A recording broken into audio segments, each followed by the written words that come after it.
Alors voilà l'audit de EPSA 6, c'est un cabinet de recrutement. Donc on va faire le point d'un point de vue SEO technique, ensuite ergonomie et on parlera un petit peu de contenu et d'autorité. Je vais le mettre en normal, en blanc. Voilà, ça sera beaucoup mieux.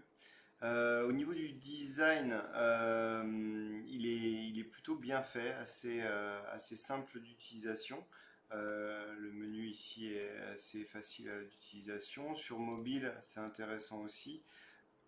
Moi, ce que je mettrais en avant, c'est voilà, un bouton call to action pour que les personnes puissent vous contacter rapidement.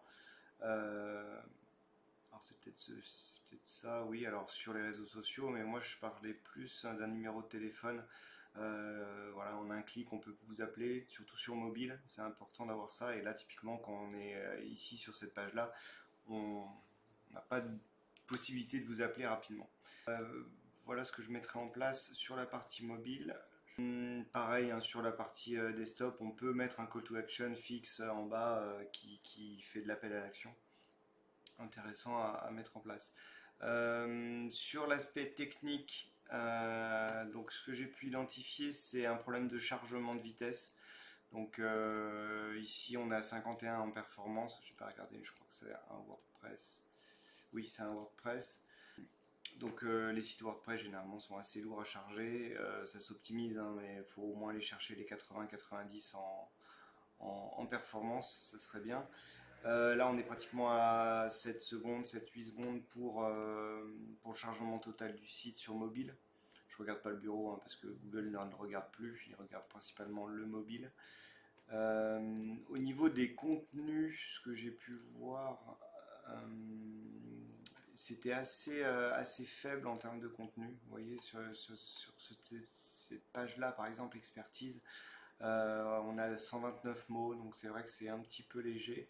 Il faudrait plus aller chercher, voilà, si je vais voir le cloud peut-être, c'est peut-être plus important. 112 mots, donc un peu léger aussi. Donc forcément, Google ne comprend pas forcément la page sur laquelle il est et il l'indexe pas. Et d'ailleurs, ça se ressent sur l'audit, sur la partie indexation. Forcément, vous avez 27% des pages qui sont indexées et 72% qui sont non indexées. Donc là, forcément, il y a un petit souci au niveau des pages que vous proposez à Google. Donc il faudrait un petit peu les améliorer sur le champ lexical principalement. Pareil au niveau du maillage interne, il y a des lacunes en termes de maillage interne, donc faire des liens entre les pages pour que le robot circule mieux, ça serait intéressant. Voilà ce que je peux dire sur l'aspect technique, je pourrais vous transférer ce document si besoin. Sur l'aspect autorité, là il y a pas mal de problématiques aussi. On a un rank domaine de 1,5 sur 100, donc forcément c'est un petit peu léger. Le rank domaine, c'est comment Google vous voit, est-ce qu'il vous fait confiance. Là c'est un petit peu léger, c'est sûr. Alors comment on fait monter ce score? C'est en créant des domaines référents. Actuellement vous en avez 6. Donc des domaines référents, c'est des liens qui viennent depuis d'autres sites et qui vous apportent une autorité. Voilà, ce que ça génère assez pas beaucoup de visites. Actuellement, vous êtes estimé à 47 en termes de visites. Bon, j'ai pas vos stats évidemment, mais je pense que c'est principalement lié à votre nom de marque. Là, on est sur un mot-clé positionné, donc oui, ouais, voilà. C'est le mot-clé de la marque qui remonte. Donc forcément, c'est lui qui génère tout le trafic. Donc en tout ce qui est acquisition de trafic, ben, vous n'en avez pas à l'heure actuelle. Donc c'est sûr qu'il faudrait travailler tout cet aspect-là. Vous avez un compte Instagram. Donc voilà, il y a un petit travail qui est fait quand même sur l'Instagram, c'est bien.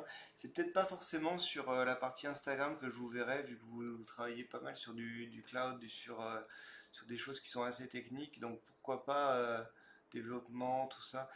Essayer de trouver le persona idéal pour vous. Ça serait peut-être pas sur Instagram, mais plutôt sur LinkedIn pour le coup, où vous pourriez vous positionner à travailler et pourquoi pas faire des campagnes d'emailing. Ça serait intéressant de faire cette partie-là et de justement de travailler vraiment des personas précis que vous souhaitez contacter pour proposer vos services de conseil. Euh, voilà, à à réfléchir. En tout cas, n'hésitez pas à revenir vers moi si besoin. À bientôt.